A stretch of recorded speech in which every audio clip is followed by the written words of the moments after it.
In part 2 of our show, we catch up with visionary leader and mentor Angie Murenga, who's using digital platforms to give viewers hope.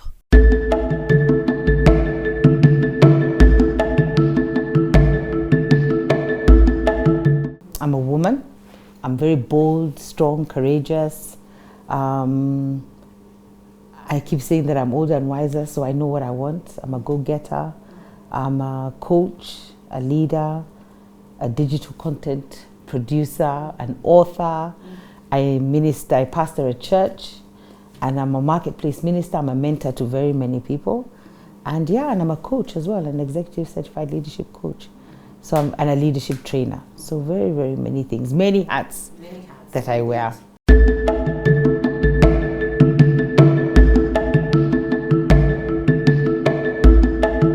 First of all, it was there was no plan for the pulpit. You see, that's always the hook and the line. I think I've never met anyone who knew that this was what they were going to do. I didn't know, and so it started like a journey, and in the unfolding of that journey, I find myself in ministry. But what I did is, in 2000, I think, and 4, we did Mizizi as a church. Maybe it's not 2004.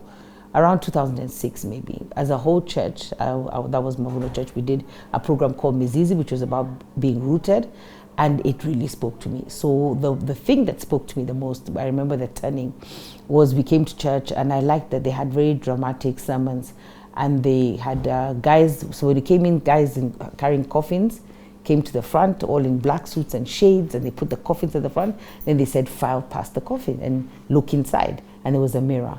So you saw yourself inside the coffin. So that was a turning point in my life. And I just felt, that was around February, I felt by the end of that year, I would quit my job and go into full-time ministry. And so that's what I did. So I went through a program at Mavuno Church, did a year there, went to a Bible school, went back into the marketplace because I kept hearing this thing about marketplace. And then just started doing leadership and training. And then people started calling me pastor. I even went to my pastor and said, please get everybody to stop. I am not a pastor. Can you tell them to stop calling me pastor? But it comes out by what you're doing. And so it's morphed into that. So I wasn't born into ministry, didn't understand ministry, didn't even know that that's what I was going to do. So I think it's a journey of evolving, a journey of seasons and doing different things and finding yourself at different places.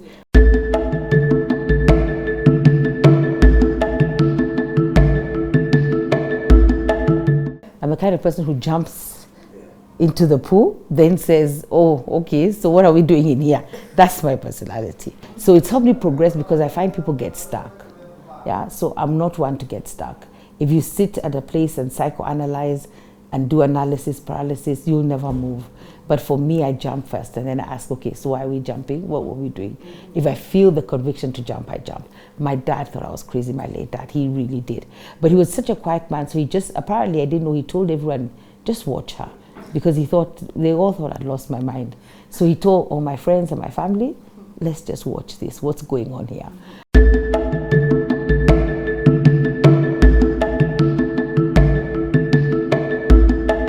It's a digital platform that hosts different conversations that are meant to inspire, to encourage, and to lead. And actually how it came about is a gentleman called Richie, I don't know, Richie Esther. So he did just cleaning up the airwaves.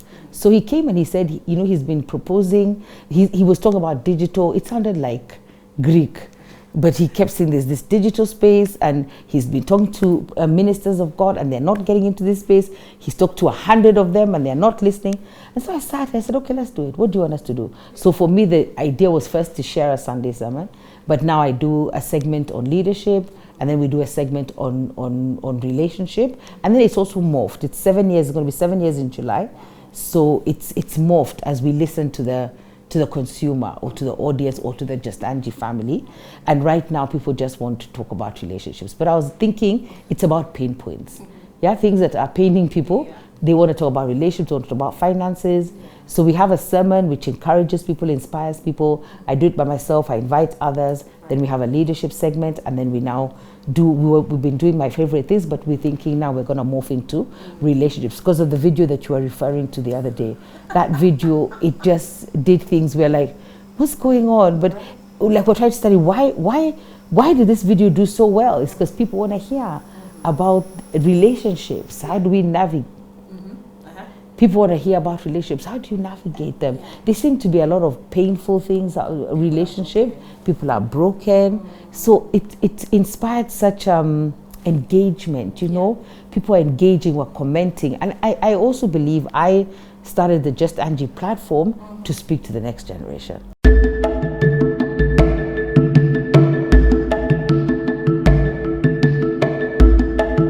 I came straight from the club to the church. There was no pass. You know how people pass go, they go through a ritual. Me, there was none. It was from today we're clubbing, tomorrow we're Jesus. So that was it. So I think also I didn't learn a lot of their things, the things that the religious rituals or practices, I didn't. So even I've been to places and I'll do something, then another minister will say, but people don't do that. I said, who said so? I listened to the Holy Spirit, this is what I'm going to do. So that has been a help, yeah, of flowing. But I think everything is related to the Word of God. There's nothing that I can remove out of the Word of God. I might not tell you it's the Word of God, but I can paraphrase it, I can speak it out of my own life. I could show you where what I said is in the Word of God.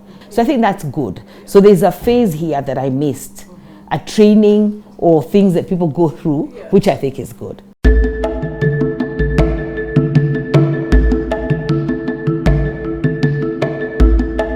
Leadership is everything, you know. I think it's John Maxwell who said, everything rises and falls on leadership.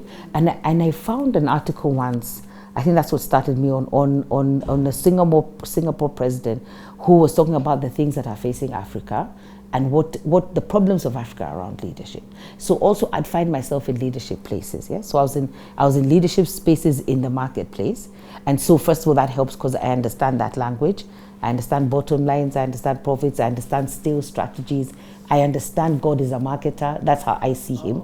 I see him as a marketer. So he has market segmentation, he has a brand, and he has the way he wants to position the brand, because that was my thing. I was in hospitality and then sales and marketing. So that's how I see him. So what happened is I had an opportunity I just invited people into my home. I said, I'm learning these things at Bible school at that time, and I feel like they're such important truths, I'd love to share them. And so I invited people into my home and they came. And then what happened is then 12 women remained. So actually I thought my passion was to women. So it was even women in leadership. And we just meet once a month, talk through different things, talk through the things we're facing in the marketplace. And then it grew. It grew into a training program with a manual, which is now held in, I think it's held in Kenya, Uganda, Tanzania. I did a stint in Geneva and Switzerland. So it's really morphed, you know. Now we want to do it online because we had done some online but did two big videos. So now we're gonna bring it back down and do it again. So I just found myself in that place, coaching people. I went to a women in leadership seminar at Strathmore. And when I came out, when I go somewhere, I like to come out with a takeout. Like what am I taking out of this today? Like if I've spent the whole day learning something, or I've been in a half day something, I want to come out with a takeout. So when I listened to this Women in Leadership conference, at the end of it, I thought, I think they were talking about coaching. One lady talked about coaching. And I said, I think I've been coaching all my life, but I have no certification to back it. So immediately I went and I joined CDI Africa and I became a leadership coach, an certified executive leadership coach. And I just love coaching. But the thing I learned is you can be doing something, but I wasn't doing the right way. So when you're speaking to me the problem, I usually 15 solutions have dropped into my head, 15. I kid you not one. I have 15 ways how we're going to do this thing. But coaching taught me, which was a bit frustrating in the beginning, I cannot give the 15 solutions. The solutions have to come from the people. So it's about a conversation, it's about listening, and it's about asking the right questions that then trigger and deliver what is already inside this person and releases it. So that's also powerful. It's more powerful than offering solutions, because you come up with your own solutions, and then you come up with your own timelines and how we're going to do this. I just keep you accountable. So I love that. And then I love also, I've seen people have like aha moment, light bulb moment, because it's like you have an idea within you which you've never voiced. But when you voice it, so I become a sounding board. You release it. Even you hear your own voice saying these things, oh my goodness, it has really turned people's life around. It really has. And just seeing something completed, because I think we all have good intentions, but it's those good intentions you need to find a coach or a mentor, somebody who's going to walk you through it and hold you accountable. Like, these are the things they said you're going to do. And for me, like, even when I do my coaching, I'll even do one every quarter, because there are things now you're going to say you want to do, which now I'm going to give you time to execute. Then you'll come back and let me know whether you did it, or you'll come and take it to a different angle, or you'll go and discover different things. So I love it. And then it's almost unpacking people. Yeah, because I'm also an author. And one of the books I've written is about unpacking people. So I help people unpack themselves, or deliver on a vision and execute a vision that they've had, but they don't even know what to do with it, or passion. Sometimes I find people stuck. Like, they're stuck here, but I'm like, why are you stuck? What do we need to do? No, what do you need to do to get out of here? What do you want to do? Do you want to remain here? Does it make sense?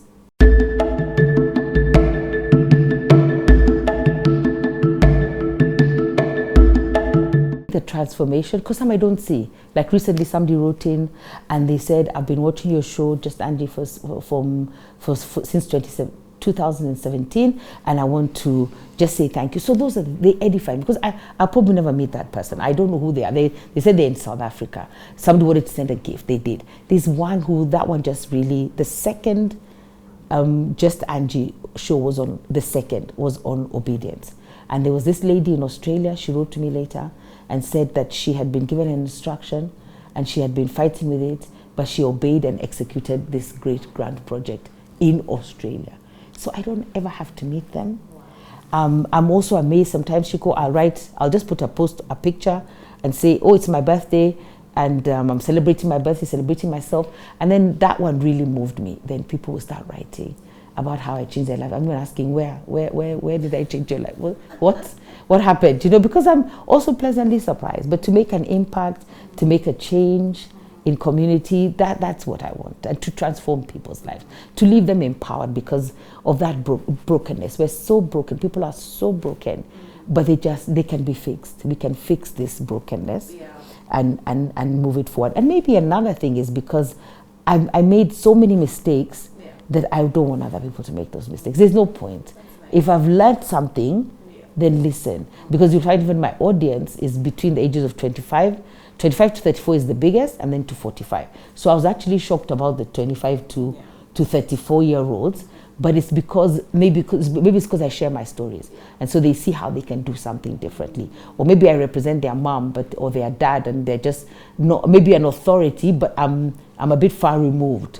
So they're listening, they're listening to what I'm saying and enacting it. And then also maybe seeing my daughter, when they see her, they say, okay, this woman, maybe there's something, she's done something right. Yeah.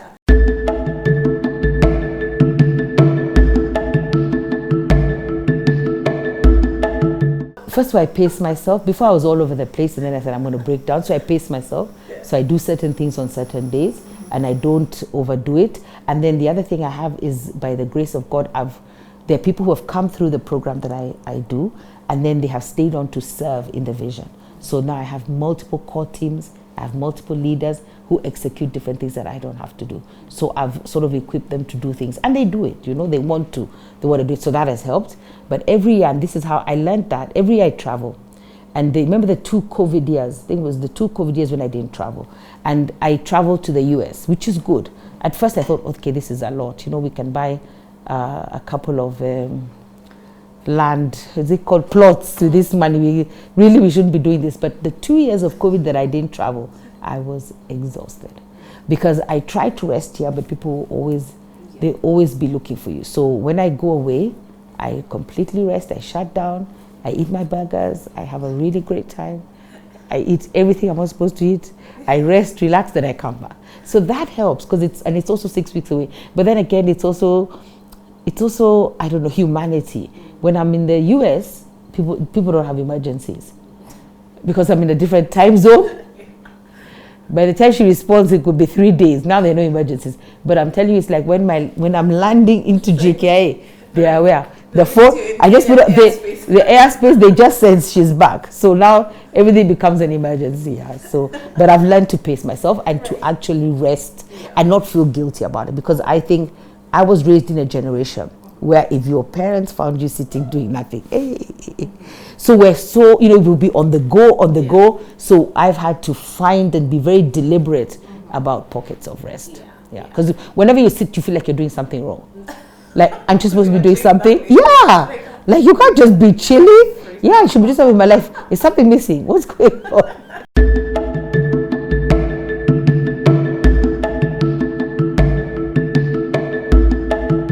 I think first of all, it's a journey and a process, and you don't understand that you're mastering it. You're going through life, doing things that you're asked to do, speaking somewhere, doing a coaching stuff. Somebody comes and asks you a question, you have to answer. So that's how I was coaching people without even understanding that I'm coaching them, and mentoring them, and even understanding the difference. So I think it takes time. It sort of, and I liked what, there's a mentor of mine who says you have to earn the right to speak. So that's another thing. That's about the journey. So when you don't have any right to speak, you can't speak.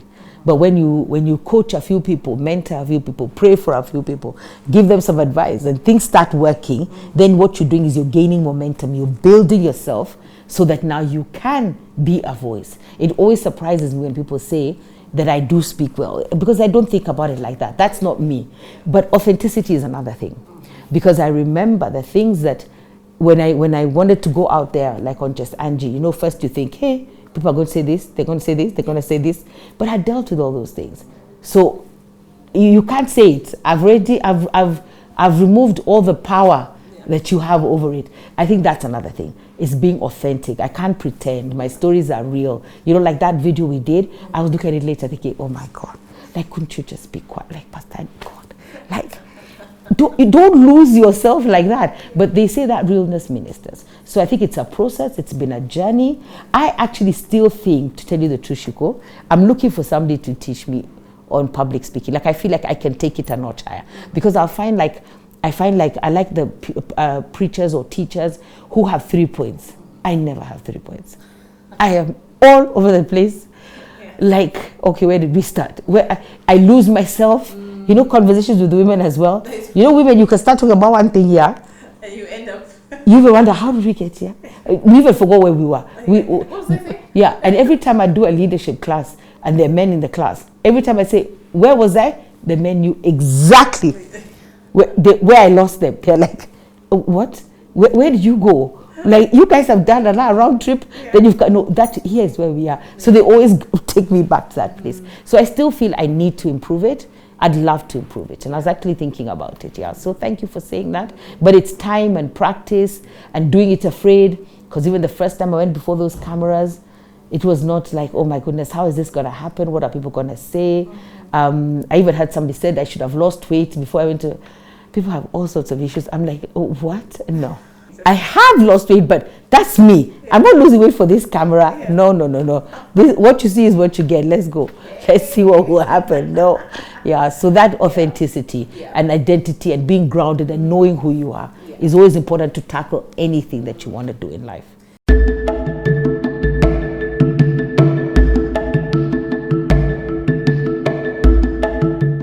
It's very important, because you don't know everything. You're not everything. You're not. If you become your be all and end all, that's going to be a problem.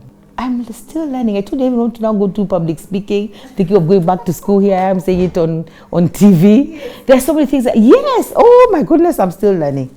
I still want to learn, but you must sit into people who, and that's the pouring. Remember the traveling you said, because I didn't answer that question completely. So whenever I travel, I go for this conference where I am poured into, where nobody knows who I am. Nobody knows. I'm just taking in, gathering, listening, learning from all these amazing leaders. Because you've got to believe that there are people who are leading in a different way than you're leading. You've got to realize people have gone ahead of you, and you've got to learn. I've learned so much. Like, every time I'd go for that meeting, I'd come back and my ministry changes, my coaching changes, my leadership style changes, my classes change, because I'm learning. So you can't. Because also, they say you can't pour from an empty cup. So if I'm always giving, I'm emptying myself. How do I then replenish, That's what I was telling you, even rest. things I'm reading, things I'm catching up on, people I'm talking to, and I engage with people, I gain a lot of wisdom. That helps me to grow, but I must have a mentor. Everybody needs, when you don't have a sense of accountability, I think, as a human being, there's a problem. You must have a sense of accountability. I say it may not be related to this, but even any man or woman, let me be fair to both genders, and in a relationship, in a marriage or anything, and even the man has no one who can call him out, or a woman has no one who can call you out, that's a big, not even a red flag, that's a red blanket. It's a blanket. Like, you cannot be your own authority, your own alpha, your own omega. Somebody has to be giving you direction. Somebody has to be able to say, okay, that was not the right thing to do. You need to also sound things off people. Do you think this is what I should do?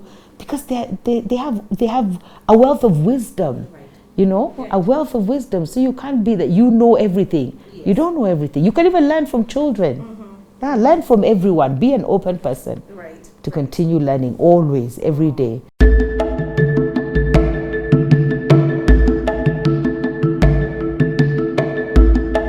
One, Just Angie looks like it's morphing again. It's in the 7-year journey, it's morphed once or twice. So now we're going to go into relationships, every kind of relationship, people's pain points. So I'm thinking of going to relationships in terms of healthcare, in terms of marketplace, in terms of romantic relationships. Let's just go in our children, how we handle our children, what are we doing with our children, how our children can hurt us, how we are bleeding on their children. Let's just go deep there, because this is what people want. So that's what we're going to do with Just Angie.